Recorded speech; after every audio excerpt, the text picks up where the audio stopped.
Well, I feel in some ways this is like a continuation of the last panel here. Speaking about senior citizens in cannabis, there were a lot of us senior citizens on that last panel. Let me ask the audience. Hey, I'm a senior citizen. I like cannabis. Do we have others? How many other senior citizens in the office? Okay, all right. Let's hear it for senior power. Country back. Like I think a lot of the older folks in here, I became acquainted with cannabis or marijuana back in the 60s. Stayed with it on and off over the last 45 years or so, and now I am a senior citizen. And over this period, marijuana has sort of changed from what was originally a recreational indulgence for, getting high or, hey, raising your consciousness. I like that. To now it's more of a medicinal drug.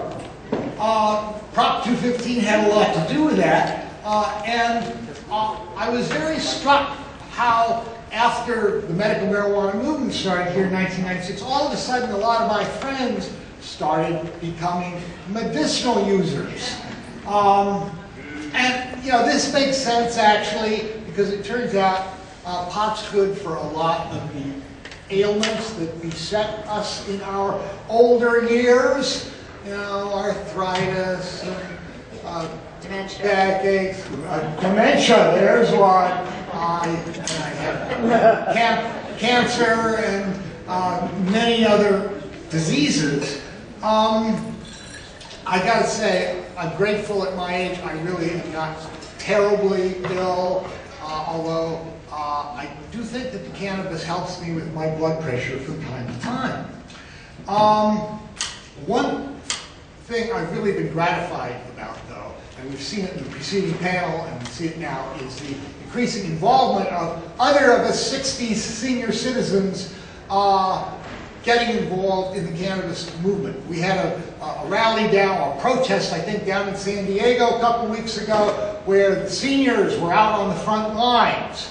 I got actually news stories about, the seniors picketing for their right to pot. I was just invited actually to a retirement community, Rossmoor, up in the Bay Area, a huge retirement community. They have all sorts of activities. They now have their medical cannabis group. And there were 40 very interested and curious and intelligent seniors there, eager to learn about use of cannabis. So one other thing I have noticed, though, as I age, I find that the high of marijuana becomes increasingly unpleasant and dysfunctional. I have a hard time remembering things as it is without the additional artificial boost of the cannabis. But there's been a recent development here in the introduction of these new high CBD cannabidiol varieties, which I find very pleasantly gets rid of this uncomfortable, dysfunctional edge, allows me to focus and function, and at the same time enjoy the relaxational benefits of cannabis. And there's a lot of other seniors, I believe, in this same category who have a hard time handling getting high on pot as it was, but find the CBD stuff is really promising. So I hope we get to talk about that, but I think the important lesson here is that seniors are a powerful voting bloc, and we are going to stand up for our rights to medicine, and with the seniors there, the politicians have got to follow. So I'm honored today to have this panel of seniors, the first of whom is unfortunately absent. Mr. Platshorn, Robert Platshorn, is being detained by the powers that be at his home in Florida. Mr. Platshorn served 30 years in federal prison at taxpayers' expense for marijuana crimes. A paper that he wrote up entertainingly in his book, The Black Tuna Diaries. And he's now decided to go on the senior circuit, when he becomes a senior after spending 30 years in prison, talking about talking about seniors in cannabis. He's organized something called the Silver Tour.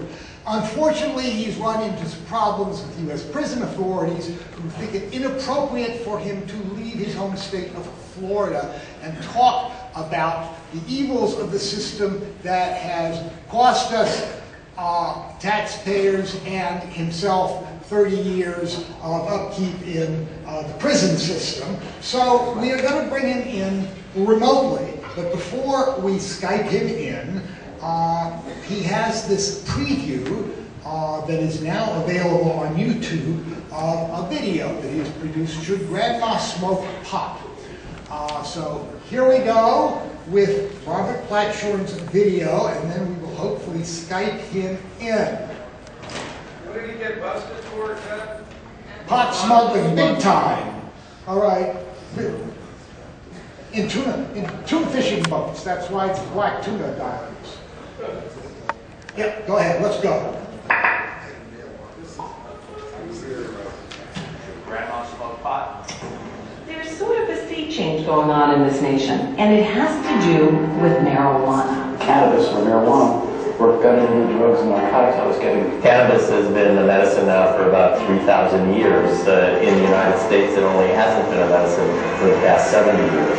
We have yet to find a serious medical consequence related to marijuana. One more question. Somewhat to my surprise, we have not found serious health consequences in approximately $20 million of research in the last 5 years. Public enemy number one in the United States is drug abuse. It's worked for me.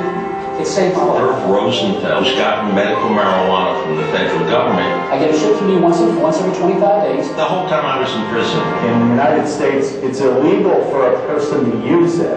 Why aren't doctors allowed to study it? The incidence of Alzheimer's in individuals who were smoking marijuana in the 1960s are not getting Alzheimer's today at the rate that they should be. They're sort of standing out. There's certainly some evidence that it's helping some people treat their psychosis. Certainly epilepsy, certainly anxiety. The pharmaceutical industry is ripping us off, and I think that's a disgusting thing to do to the population. My son's taking 25,000 pills and he's 5 years old. Well, things have changed since I started using medical cannabis. When he looks in my eyes and I tell him, give me a kiss, he can give me a kiss now. Can you imagine your kid not giving you a kiss? I would take out half of the drugs in my prescription book if I could write for medical marijuana. I took a puff for the first time in my life, and from that time on, I have felt as if I had something to help me keep control. It's a whole new world, a gay deal. People who use marijuana are not criminals. The real criminals are people who are opposing legislative and social change. We're more apt in this country to cut our teachers and our educational system than our law enforcement system for something that's been proven to not harm a single soul. It's a plant. This is a plant. This is America, a free country. We are locking up people for growing a plant. I think this would be a benefit in lowering heart attack risk, cancer risks. There's two plants that people like to smoke. The first, of course, is tobacco. It causes cancer, COPD, emphysema. The other is cannabis. It's the oldest medicine known to man, and today it's used in the treatment of dozens of different conditions. Tobacco is legal. Marijuana is illegal. Does that make sense to you? A gay deal. I'm sure I'm not alone. Please sponsor more airings of this show by becoming a member of the Silver Tour. It only takes a handful of $50 memberships to air Grandma 2 more times, and that can pay for 4 more airings, and that could pay for 8 more, and so on until Grandma reaches millions. With your support, we can air this show hundreds of times on regional and national television. I urge you, join at the highest level you can afford. Join for as little as $25 and receive this beautiful Silver Tour pin and my heartfelt thanks. Become a Silver Tour member for $50 and I'll send you the membership pin and a DVD of this show. If you can join at the $100 gold member level, I'll thank you with the pin, the DVD, and the signed copy of my memoir, Platshorn Diary. $1,000 platinum membership can sponsor as many as 10 regional airings of Grand Mal. Your thanks is all of the above gifts, plus a signed copy of the hit movie, Square Grouper, that tells my story, and something very, very special. One of Irv Rosenfeld's federal medical marijuana delivery cans. These cans are sold at auction for up to $5,000, and they're a terrific collectible to show all of your friends. I urge you, go to thesilvertour.org and become a member right now, or send a check or money order to the address on your screen. Together, we can end cannabis prohibition in less time than you can imagine.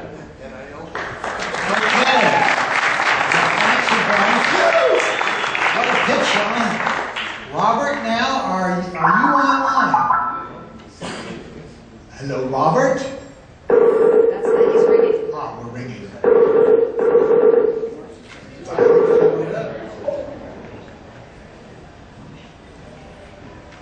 Hello? Hello, Robert?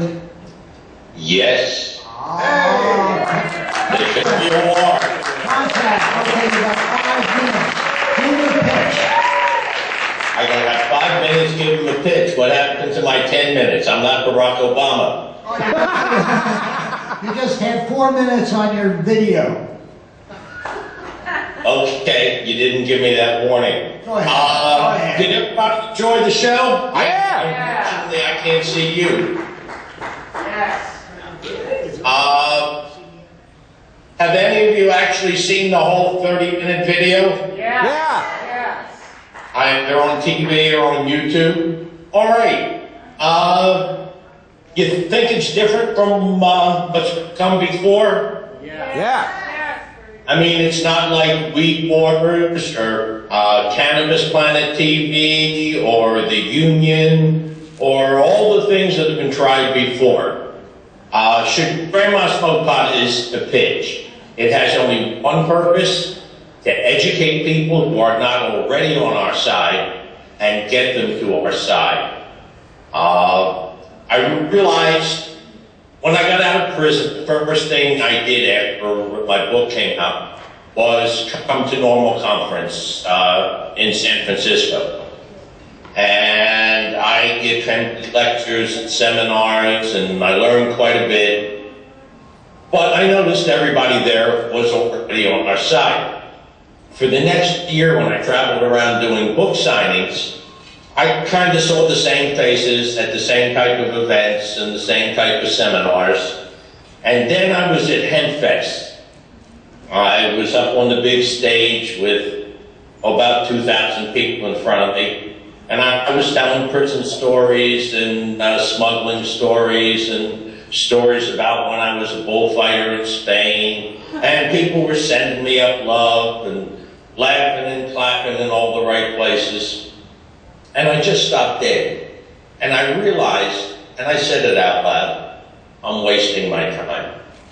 You guys are already on my side. I've got to find some way to talk to everybody else, and so should you. And I thought about it for a while because I didn't have much money and I needed to find a niche, someplace where I could actually accomplish something. And then when the exit polls came out after Prop 19, California went down, it became obvious what was wrong. Nobody was talking seniors. Seniors voted 65% against Prop 19, and seniors were most of the people who showed up at that by-election.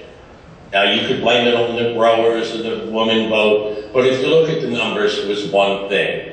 Now, seniors are my generation, but nobody was talking to them. The word seniors never showed up at a conference or a seminar. And we invented marijuana as it's known today, and that's really true. Seniors are an easy sell if you talk to them.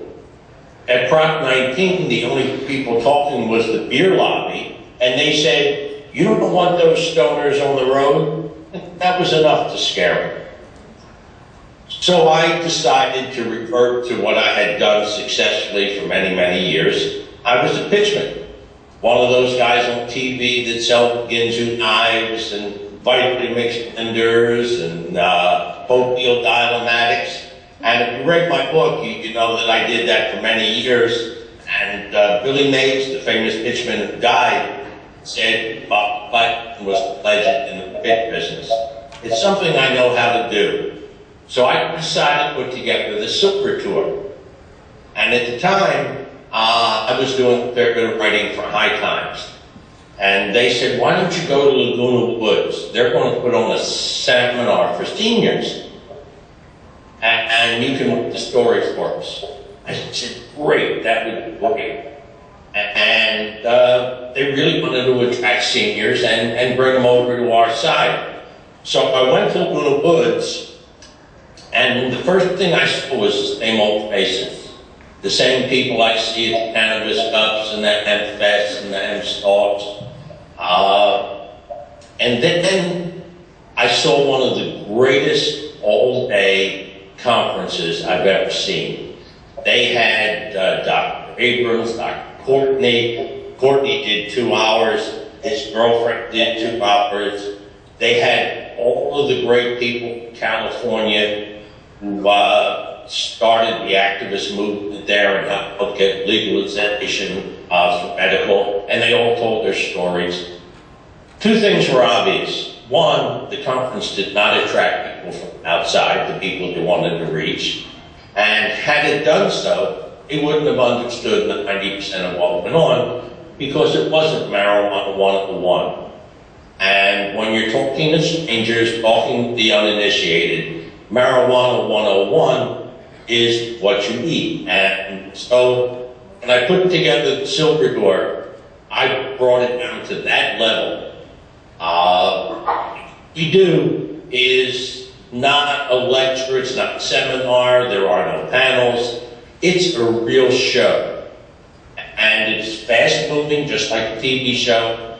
You get to see a doctor, then you get to see a year of Roosevelt. But you know, any of those elements by themselves don't do it. But when you see a doctor, and then her, and a lawyer, and another patient, local person, who gives their own experiences, and another patient, and then you learn how you can actually change the law. When a senator gets up and said, what you have to do is write letters, contact your congressman, and he tells you how to do it. People take action. And we found that at the Silver shows, if we talk to 200 people, 190 filled out petitions, signed letters, got the addresses to their congressmen, and those are people who didn't really want to be there to begin with. You know how we get them into a Silver Tour? Free buffet. And we don't let activists take seats in our shows. We trick them in, just like I do on the boardwalk. You know, on the boardwalk of Atlantic City, when you had just finished dinner, you were walking down the steel pier, and some guy said, come on over, I'm going to give you a free ice cream. Watch me cut the pineapple. I'm going to give away a free puppy dog. And so you walk over, and before you know it, you're there a half hour, and you bought something you didn't want, didn't need, and never heard of. And that's how you attract people who are not initiated to begin with. You have to go where they are. And so originally the show got a lot of publicity. CNN did a great piece, and it was shown on TV all over the country. And you know what CNN said when they came to me? They said, we came to you because you look like everybody else. You look normal. You don't have long hair, braid, not wearing a funny hat, and not wearing a shirt that makes you one of the same old suspects. And then at the next show, the Wall Street Journal covered it and put this on the front page. And they said the same thing. We covered your show because you look like the normal people. And not NRML, NRML, regular normal. If you want to engage the mainstream, you got to look like the mainstream. You got to sound like the mainstream. If you sound like the same old suspects, the same old hippies, and I'm one of them, but I'll put on the disguise to get done what I need to get done, then they look at you like you're the same old suspects, and they say, yeah, he's doing the same thing, and they can brush you off. Lastly, the last live show we did was covered by The Daily Show, and that's going to be on TV soon. But they said the same thing. We came here because you guys look like normal people, not a bunch of hippies selling pot. And if you want to get it done, you've got to do it the right way. Let me read you something. The Silver Tour has been on TV now for about 4 or 5 weeks. Let me get my glasses so I can actually read it instead of faking it. Here. I saw your show on TV and got my grandma to watch this. She takes a bunch of medications every day and has lost her appetite, sense of smell, and she's taking too many meds. Now I'm watching your show a second time. The pills lead to side effects, and another pill to treat the side effects. If marijuana was legal, I believe her life could be changed. I'm going to be contacting my congressman, and I'm going to go to his office. Thank you for this TV show. Here's a guy from Eugene, Oregon, where we've got Prop 80 on the ballot, and it's so important that it passes. He said, I saw a show on Eugene TV. I just joined the Silver Tour at the $50 level so that I could get a DVD to share with seniors and Veterans Center here in Oregon. I think they'll vote yes when they see this. Thank you, Mr. Mitchell. People have come to my door and said they saw it on TV. The idea of TV is you have to go where they are. They're not going to come where you are. And that's why we'd like to support to put Grandma TV all over America. And I'm asking your help to get that. Here's the update on me. The government called me in yesterday, said we're going to talk about your travel, and I got all excited. And I went in with my lawyer, and they said, well, you have to give us 3 times as much notice as any other parolee in America and consider your travel. Well, we have to send it to Washington. So that was my good news. I'm now the only parolee in America that doesn't have to give 10 days notice. I only have to give them 30 days notice. That's the latest tale of the tuna. Thank you all for your time. It's fun. Thank you very much.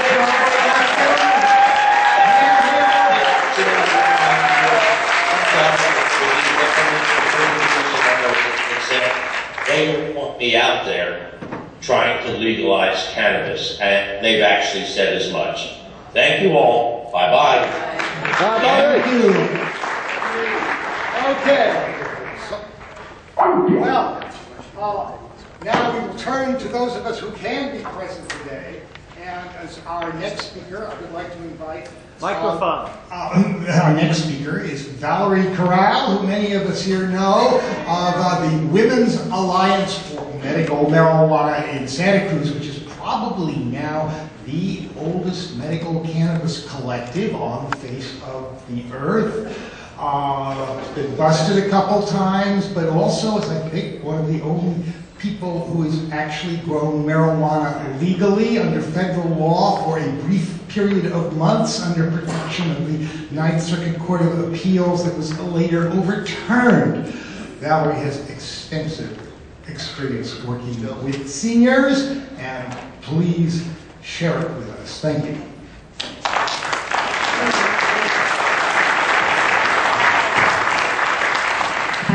I'm going to stand up because I don't sit down very long. And so, yeah, so I'm looking out and seeing a lot of elders and seniors in this group. And that's because a lot of us have been NORML supporters for a long time.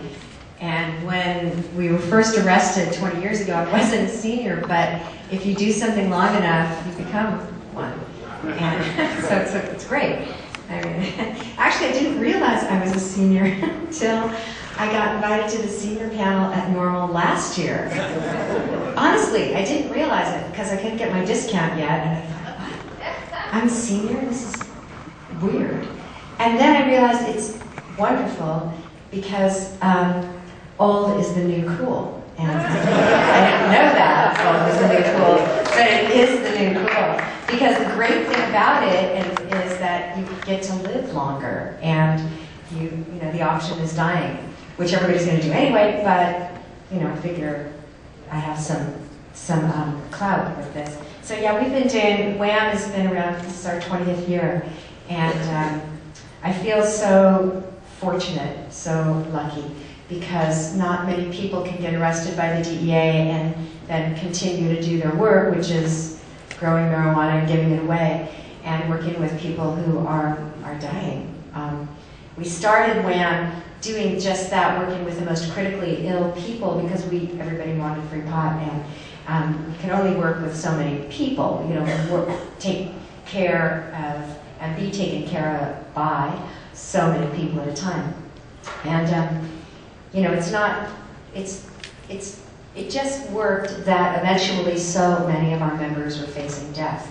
So I came here thinking that I was going to talk about dying, and then I realized I don't really know very much about it. I know about dying, but not much about death. And so, because everything I have to say about it is hearsay, it's just like everyone else. You don't know about it, really, because nobody talks about it after they die. And I wanted to talk about our CBD-rich strains that we've been growing. We have several strains that are part of the really amazing CBD project, and that's going on, and really been beneficiaries, fortunate enough to receive medicines that we can share with other people. And we have a pretty great crop of that. And it's wonderful because it doesn't really induce induce a high, although there are some of our members who still feel that. So we've made homeopathics and as well, and they're not. I must say they're not on the top of the list, the marketable list. But there's a whole class of people, a culture of people that we've not tapped yet. And many of us who do like to get high and find that to be an effective medicine in and of itself, use marijuana and use cannabis because of our association with the high, which has kept many, many people away. It's kept many people at bay, people not wanting to delve into that place, that altered state of consciousness, to not move into something that will be maybe perhaps a little scary and edgy. Personally, I think that's a really good place to be. I think it's an important place to be. I think we should practice getting scared. I don't mean in the psycho killer kind of way. I mean in the place that we go to the edge of who we are and what we know and what we think we know.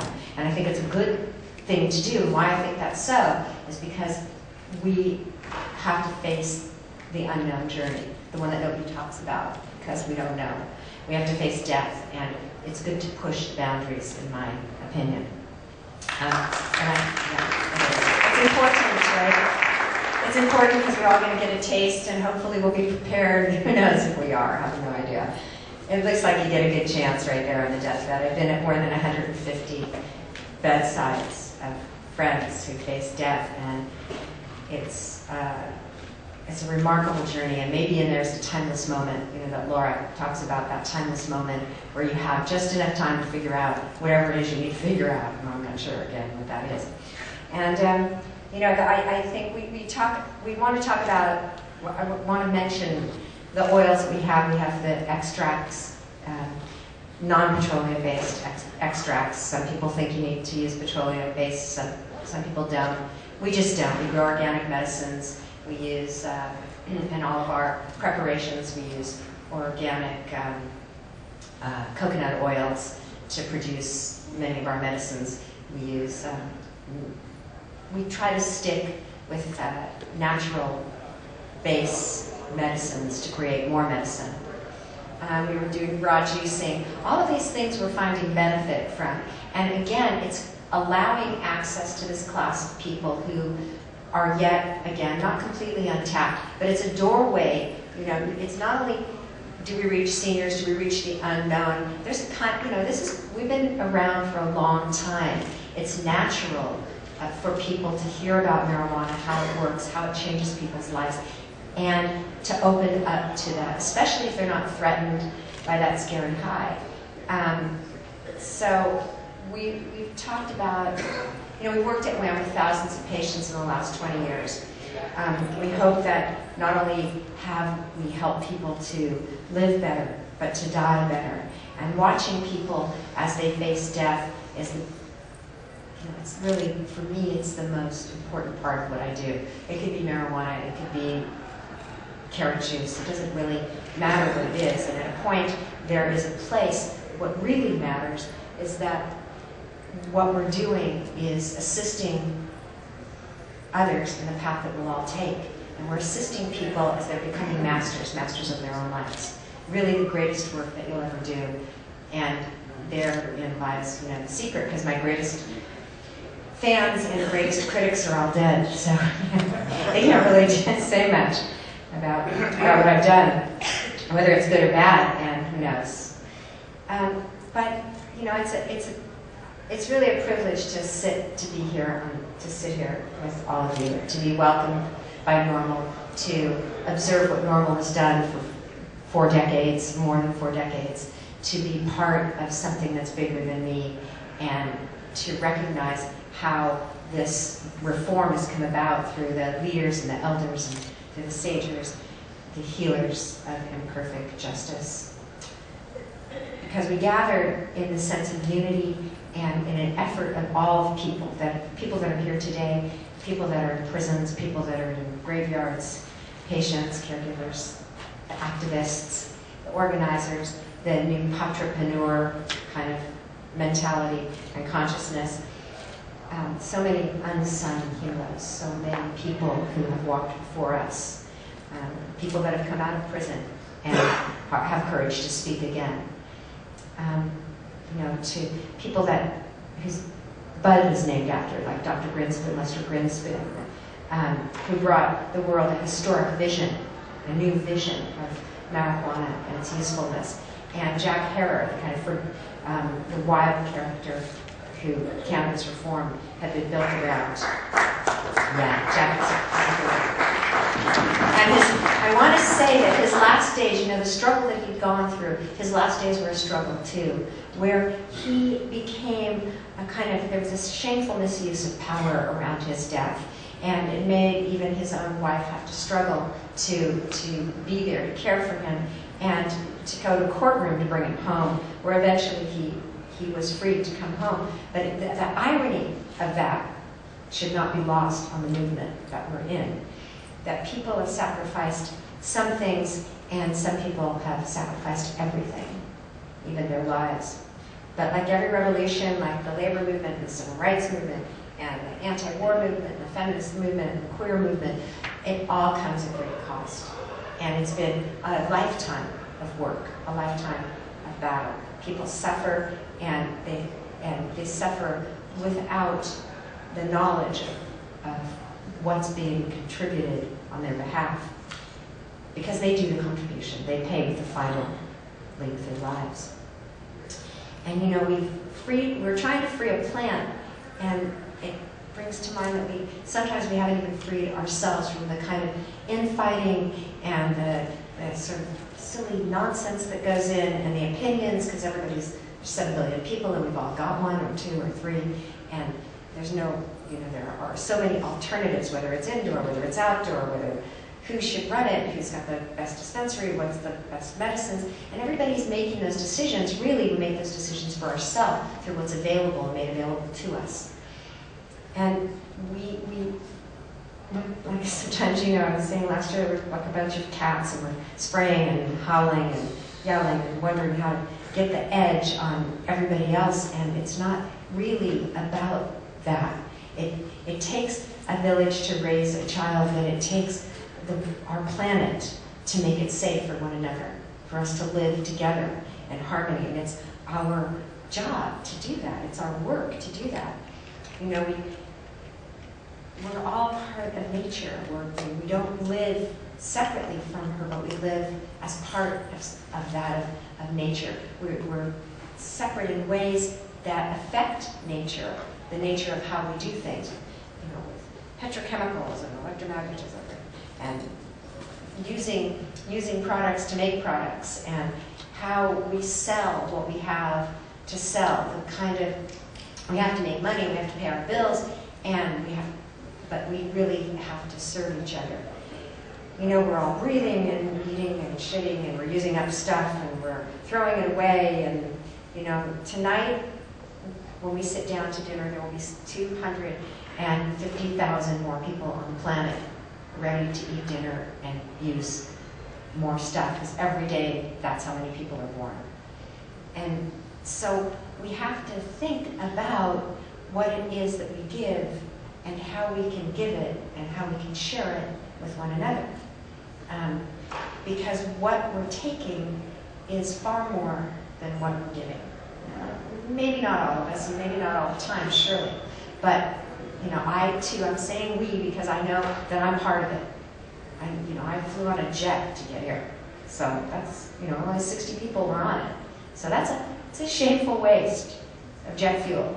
And yet, I'm here talking about us and who we are as a movement, and what power there is in a movement, and what power there is in normalizing something. And what does that mean for us to do it? And what can we do? You know, if we take more than we give from the plant and from each other and from our planet, then we're going to have fewer choices. And every day, while we have 250 or 260,000 more people, we eliminate, we have fewer choices, because we're taking something far more than we're giving. I know we need, I don't know if we need more Republicans or Democrats. Really, I don't think so. But that's me. I don't, a one-party system with two factions really sucks. It's not working. It's just not working.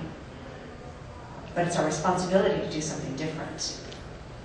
It's our responsibility to protect and to nurture and to nourish and to enrich not only one another but the planet that we live on, and the way that we do things. And there's a very shameful way of growing marijuana that we're not thinking about. If we want to, we're forced to grow indoors because of the drug war. Many people are. We don't grow indoors, but we don't really have to. But many people do. They have to hide their medicine, and while we're doing so, to get well, we're using an incredible amount of energy and producing toxins and poisons and waste. Oh my. So, you know, in the ways that marijuana has become mainstreamed, and that's of course not everywhere, I understand that. I was born in California, fourth generation Californian. I kind of live in the little green bubble. But you know, I recognize that there's a great deal to accomplish, and it is only through our unity. So this is not like, oh, I'm speaking to the choir. Jesus, you know, we've got to sing out. This is a huge choir. We can sing so loudly. We can be so powerful. And that we speak to everybody that we know, and that we're in unity, and that we don't think we're better than each other, or worse, or richer or poorer we are, but it doesn't really matter. It doesn't really matter. Why? Because, you know, it's said that we are 50%, our happiness index, right? Very Bhutanese to speak of the happiness index. 50% of our happiness, the way we are, is genetic. And 10% is related to what? It's related to our environment, our jobs, our accomplishments, the things we have, our bigger house, our implants, our bigger hairdo, our high heels, whatever it is that we're getting, gathering and accumulating. But we don't get any happier because we accumulate more. We're just grasping. We want more, we want more, we want more. And yet it doesn't give us more. We don't suddenly become 50% happier because we get 50% more stuff. We just have more stuff to dust. With that 50%, with the 50 and 10%, what's the other 40%? Well, how do we do that? How do we get more? How do we avoid the danger of falling out of balance with nature?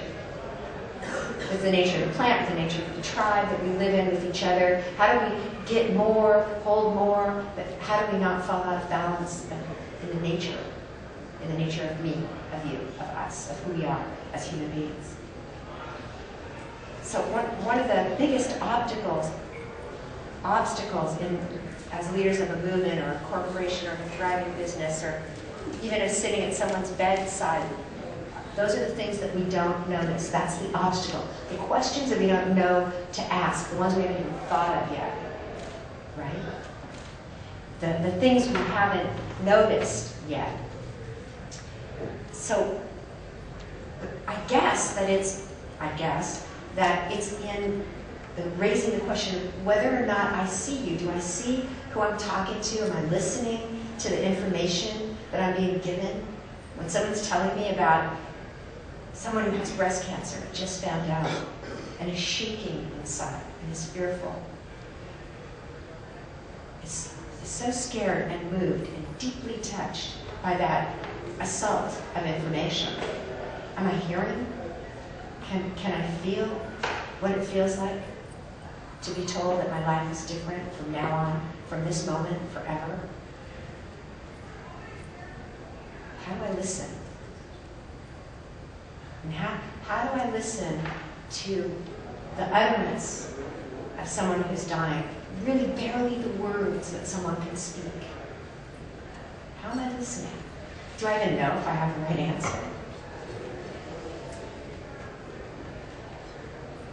You know, the other 40% is up to us. I have a feeling that we're going to be able to find so much about the brain and the way it works within the brain, and I have a feeling that we're going to find that using marijuana excites neural pathways in the neocortex. It does something for us that we don't even know. We like, oh, it makes us feel happy. It can make you feel scared, but it can open up a part of our brains that we don't normally use. And it's scientifically, it can be proven, and has been proven, that within about 3 days of turning on the neocortex. How do you do that? Okay, so you wake up in the morning and you say, I feel better than James Brown, or, I'm happy. This is a great day. Or maybe you wake up and you say, ow, because it hurts, or you remember that you just heard the worst news of your life, that you have terminal illness. But the second thing is, I feel good. It actually takes about 3 days before neural pathways are regenerated in the brain. In the neocortex, not the subcortex, where the amygdala, the hypothalamus, where you feel pain and suffering and depression and fear and all that, love too, all those things, but in the neocortex. And that you can work with this. It only takes 28 days to make a habit, whether it's good or bad. That you can work with this and work on it every day. And it's empowering. And, we do this in WAMM. Not everybody does it. We have a meeting every week, but not everybody does this work. I always talk about it, but, maybe about 5 people are doing it. But, because it's different, and it's hard to change the way that we do what we're doing. If we do that every day, excite that 40% that we have some charge over, perhaps we can not only change the way we feel. I've got 1 minute. Wait a minute, I was mentioning more. I want new shoes. So if we do that, if we take the time to enrich our own lives, to make that a practice, a moment every single day, that moment can stretch to a moment in another person's life. It can make another person's life better and fuller and richer. And, I just want to say, I've been told that marijuana can open consciousness. And so that's kind of why I think when people are dying, people who have not used marijuana before, that it's opened a portal to their death, that it helped them to accept their deaths more readily, more openly, and to be willing to take the journey to dance with death, to take her as a lover, to greet her, and to not see the Grim Reaper, the scary, bad thing but everybody does it, so it can't be that bad. Everybody dies. It's something that we should try to practice and try to get used to. I've been told by friends that it can lift the spirit, and I've been witness to that. And I know that there's no panacea. I'm not looking for a panacea, and I don't believe that marijuana is one. But I know that it's good medicine. And I'm not aware of a curative or distillate that's going to do that. It's going to relieve us from death. I just think that it's an option that we should dance with and take pride in working with, and that we should open our door to people who are sick, who are unwell or not as well, and be a support and share. I guess the thing that I want to say here, I'm going to skip like the next 20 minutes of chatting that I was going to, and I want to talk, I want to say something. One of the great things about being old is that I've gained the wisdom to know that I don't have much. And so I'm going to draw some from a few of my friends who have a great deal, elders who provided some very important instruction and important information for all of us. The first three of them are friends who are both old and dead, and that's Laura Huxley and Robert Anton Wilson and Nina Gravois. And they said, in that order, move your body, practice happiness every day, and explore your consciousness. Don't be afraid to do it. And then the last one is from Ram Dass, and he said, don't take your expectations to somebody else's death. So I'll leave you with that because now I have no minutes. And above all, I want to say, be good to each other, be good to yourself, be kind. Thank you so much.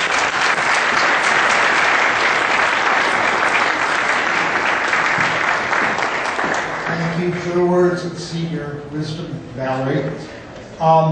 Next turn to our panelist, Constance Gee, whose name I first read, I guess, in the Wall Street Journal a year or so ago, when there was a story about the wife of the chancellor or president of Vanderbilt University, who had been discovered to be medicating with marijuana for Meniere's disease.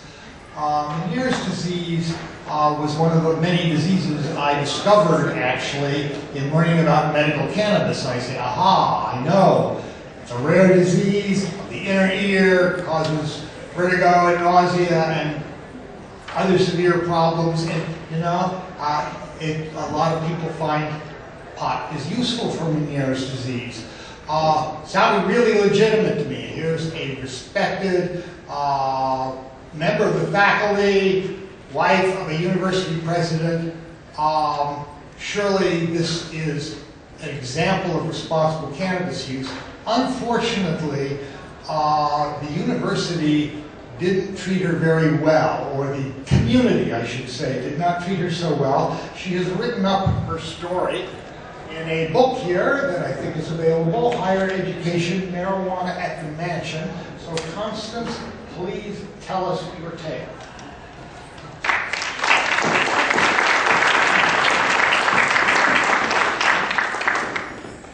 Hi. Hello. I'm really glad to be here. This is my first conference. Can you talk a little louder for the seniors? Well, same thing here. 6 years ago, I was outed on the front page of the Wall Street Journal for smoking pot. It was done in the context of what was originally intended to be a mud-raking expose of my then husband's supposedly profligate ways as Chancellor of Vanderbilt University, and how universities were being impacted by the recently passed Sarbanes-Oxley legislation. Sarbanes-Oxley is federal legislation on the governance of publicly held companies, and it was passed in the wake of the Enron and WorldCom scandals in order to protect shareholders and the public from corporate malfeasance. So that was the context of the article. After 5 months of dirt digging, the Wall Street Journal reporter failed to uncover any fiscal improprieties. In fact, all she found was that although approximately $700,000 a year of private monies had been spent on entertaining and friend raising, as my former husband calls it, and that is a lot of money, $700,000 a year, we had raised $1.25 billion for the university. A return on investment that most journal readers would applaud, not condemn. So what was left to account for her efforts? A lot of resources, of the paper's resources had gone into 5 months of sleuthing. What might sell some papers? Well, you guessed it, it was the fact that a year and a half earlier, the wife of the chancellor had smoked marijuana at the Vanderbilt chancellor's residence. Thus, the paddling subtitle of the article, which read, "Marijuana at the Mansion." It was true. I had smoked marijuana in the privacy of my bathroom. I had smoked it for relief from the debilitating nausea that I suffered every day from Meniere's disease, which is a really awful disease of the inner ear. But the journal didn't bother to mention Meniere's disease. The fallout from that sensationalized Inquirer-esque article contributed to my husband's and my divorce, and ultimately his leaving Vanderbilt to return to Ohio State, where he still is, and to my own public flogging and humiliation. Throughout the firestorm, I refused to speak out in my own defense, but worse, on behalf of the suffering of Meniere's patients and on the legalization of medical marijuana.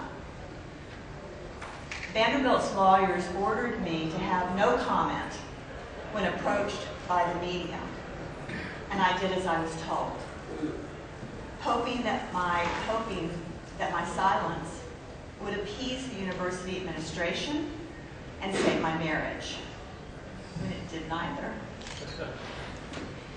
I also did as I was told, because I had been threatened by a high-level, high-ranking university official that if I didn't toe the line, the police just might show up on my doorstep and drag me handcuffed down the steps of the residence for all the world to see.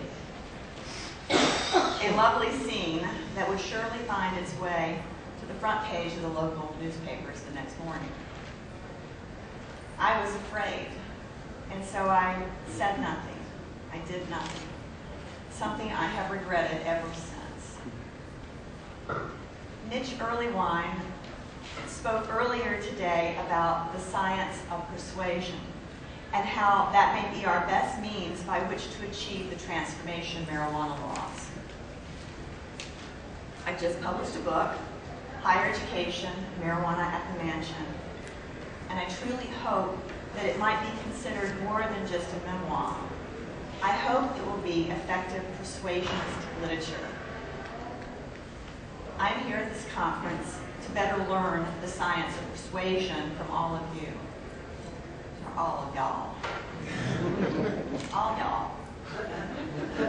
It is clear to me that more senior, socially prominent people need to be enjoined to stand up and speak out. Not just, oh yeah, it's okay for sick people to use cannabis, but to be honest about their own use of cannabis, whether it was in the past, when they were younger, or whether it's in the present. So what are the authorities going to do if a bunch of us elders get up and talk about it? Are they going to handcuff crotchety older people in mass and drag them down the steps of their nice homes?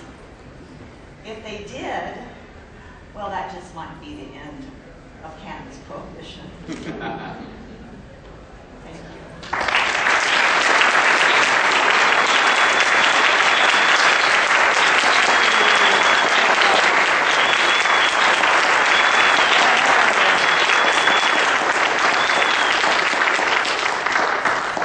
Constance, if it's not too much to ask, I'm curious, how did the Wall Street Journal find out that you use cannabis?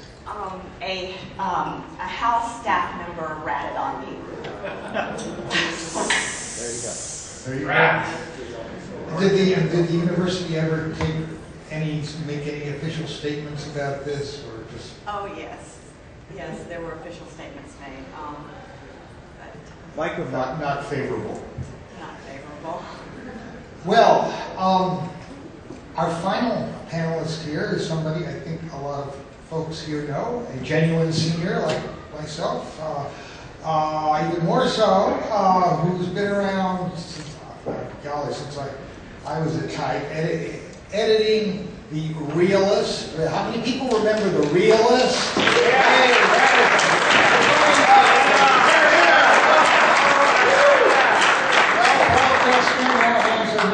A new book out, where I book Potts Stories for the Soul. And I'm going to roll him on me. Paul?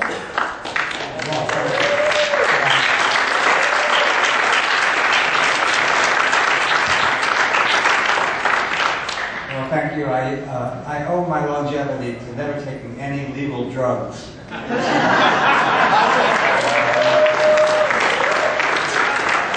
Although a few months ago I did take an aspirin. I didn't have a headache or anything. It was at a party. And they were just passing them around. You just sometimes submit to peer pressure. But with all of the prescription drugs, it is amazing that the side effects are more harmful than whatever they're supposed to cure.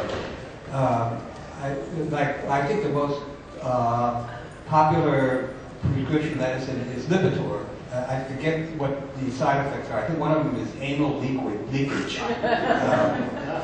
The Ambien is supposed to put you to sleep, but you can wake up in the middle of the night and drive down to 7-Eleven and buy a Hershey bar and drive home without even remembering that. And then you wake up in the morning and look in the mirror and you have chocolate all over your face. It's like Propofol, which is supposed to make you feel not depressed, although one of the side effects is suicidal tendencies. But with Ambien, which also has suicidal tendencies as a side effect, you can not remember it, so you're going to commit suicide without knowing it, without leaving a note. And of course there's Viagra, which tells you that if an erection lasts 4 hours, you should call the doctor right away. Hello, doctor. Sorry, I can't get it down. And you won't get the doctor, of course. You'll get the receptionist and say, well, the doctor's with a patient now. But it's an emergency. It's 2 minutes to 4 hours, and I don't know what's going to happen.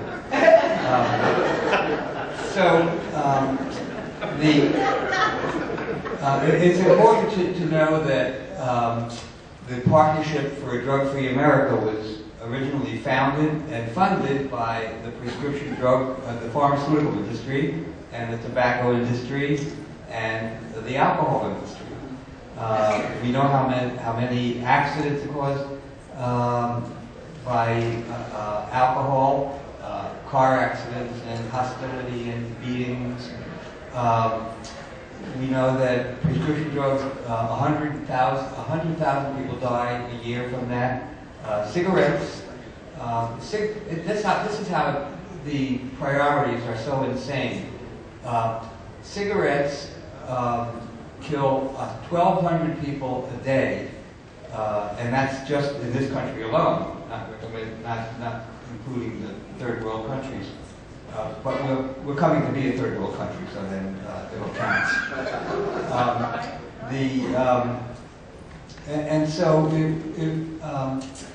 And it's legal, whereas marijuana, which is illegal, the worst that can happen is maybe you'll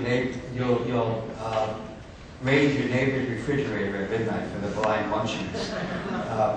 So it's really, the anthropologists of the future will look upon this period of time as barbaric. And when I say period of time, it's been 75 years since Prohibition. Mayor LaGuardia in New York had a commission to find out, to examine the possibilities of legalizing marijuana, and they recommended that it should be decriminalized, but Mayor LaGuardia never let that commission's report be followed. And then several years later, the same thing happened with Richard Nixon, that he assigned a commission to find out about marijuana, and when it came out they thought it should be legalized, he didn't follow up on that. So it's really a tragedy in the sense that people think, oh, even the name of this conference is called the end of Prohibition. Final days. Oh yeah, the final days. Well, we don't know how long the final days last because it's still 4 hours. Yeah. Hello, doctor. So it means that there are now still 850,000 Americans arrested every day. Every year. And the cost for doing this is $20 billion. And all that money goes to, all of the people who have the vested interest in the continued prohibition, from the DEA to the police to the guards at prisons. There are many. Even new industries have been found. Drug testing is a big industry. Another industry is rehabilitation centers, because if you get arrested, often you're given the choice of going to jail or saying that you're an addict and going for rehab. And then this makes the statistics of false statistics of addicted people to marijuana because they lied in order to go to rehab instead of jail. So again, we're talking about it rationally, but it really is totally insane. I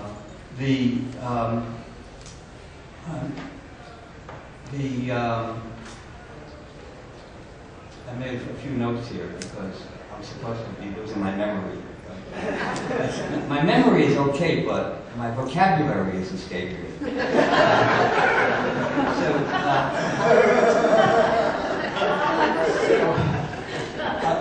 I want to talk a little bit about the false distinction of medical marijuana and recreational marijuana. But this is part of a larger trend about false distinctions. So, for example, I think it's a false distinction to say that gays who were born that way should be discriminated against, but if you choose to be gay and you weren't born with it, then you should.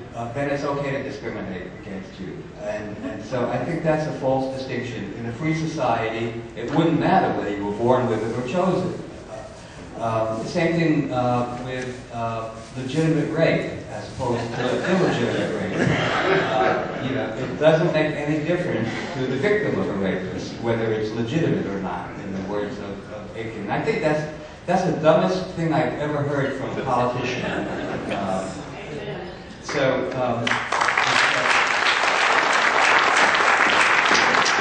And then there was another thing Aiken said, which was that there are a lot of abortionists who give abortions to women who weren't pregnant. That's how bizarre the rationalization is. And so when it comes to medical marijuana, you don't see, I'm going to go to the recreational dispensary now. That distinction is made, and the truth is that recreational marijuana helps reduce stress. Stress is a huge portion of what causes disease. But what happens is, this country was founded by Puritans who wanted to foist their religion on you, and pioneers who wanted to have a free society. And as you can see, just by the debate last night, that the Puritans and the freedom lovers are those streaks have just intensified. And you know, each of and not that Obama is totally free. You know, he didn't sign the anti-cluster bombs. He didn't. You know, he says he okayed the drones, which have killed so far 175 children in Pakistan. So you know, he says he's not perfect, and he was right. Whereas red wine is supposed to help a lot of different disease and disease symptoms, but you never hear anybody say, oh, well, good, you can drink that red wine for your health conditions, but don't enjoy it. The same thing with dark chocolate. Dark chocolate has a lot of elements which help diseases, but nobody ever says, you're just chewing that dark chocolate because it tastes good? So you know, the level of hypocrisy is expanding every moment.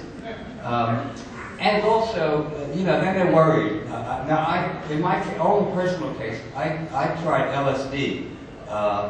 And when I told my mother about it, she was very concerned, and she said, I'm worried because it could lead to marijuana. And my mother was right. But they're afraid of it because they think, I guess it's summed up by, if it were free, when High Times magazine ran a questionnaire, one of the questions was, is it possible to smoke too much pot? And a reader replied, I don't understand the question. But the thing is that recreational marijuana serves as an enhancer of, you know, if you're going to have a great dinner and you get stoned before it, it enhances the taste. If you go to a movie, it enhances that experience, the film experience. If you're going to have sex, it enhances the sensuality of it. Listening to music is very much enhanced by getting stoned. And I even get stoned before I roll a joint in order to enhance the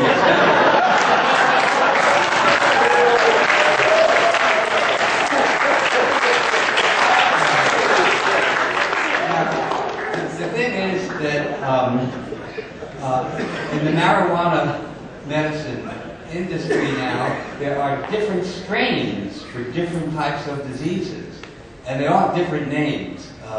There's purple shipwreck, there's sour diesel, and also there's a lot of ones that have been named after actual public figures.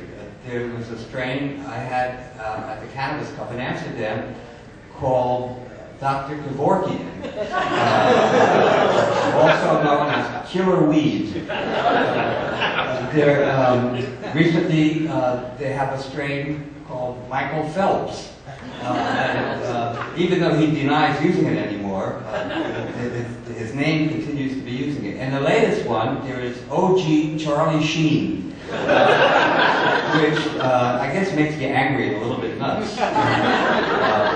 But there's the bottom line is that as long as any government can decide arbitrarily which drugs are legal and which are illegal, then anyone in prison for a drug offense is a political prisoner. And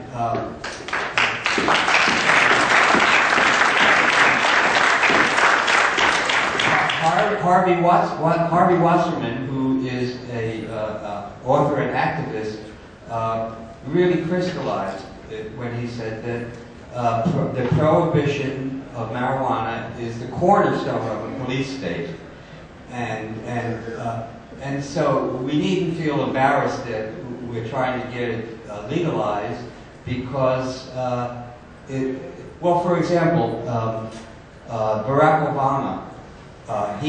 When they asked him when he was running for president the first time, did you admit in your book that you smoked marijuana? Did you inhale? And he said, yes, that was the point. And so you would think he would be more compassionate about it. Because the irony is that had he been busted, he would never have become president. He would never have written best-selling books. He would never have gone to Harvard. And so I think he's compartmentalized that aspect of it and continues to be chicken shit about it.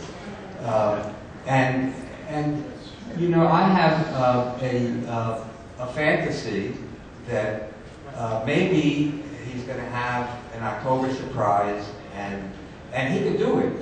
Maybe you need Congress and the Senate in order to change the laws, but he could, in one step, and he has the power to do that, would be to remove marijuana from Schedule 1 along with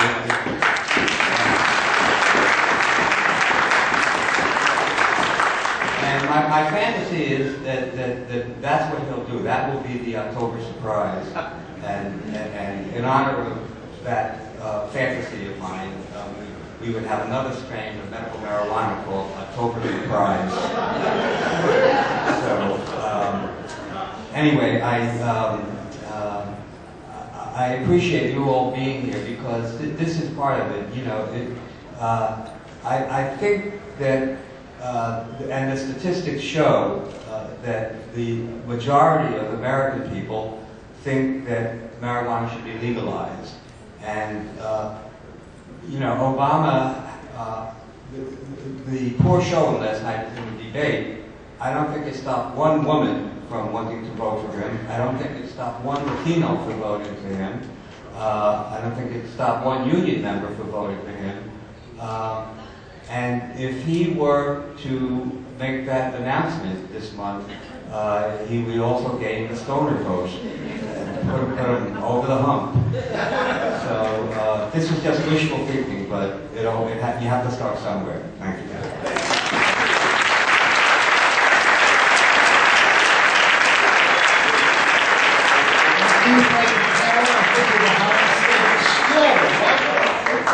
No questions. March on to the next thing. Okay, we'll have a traditional photograph. Thank you. Yes, show me some. We'll have book signs. Book signings here. Yeah, somewhere.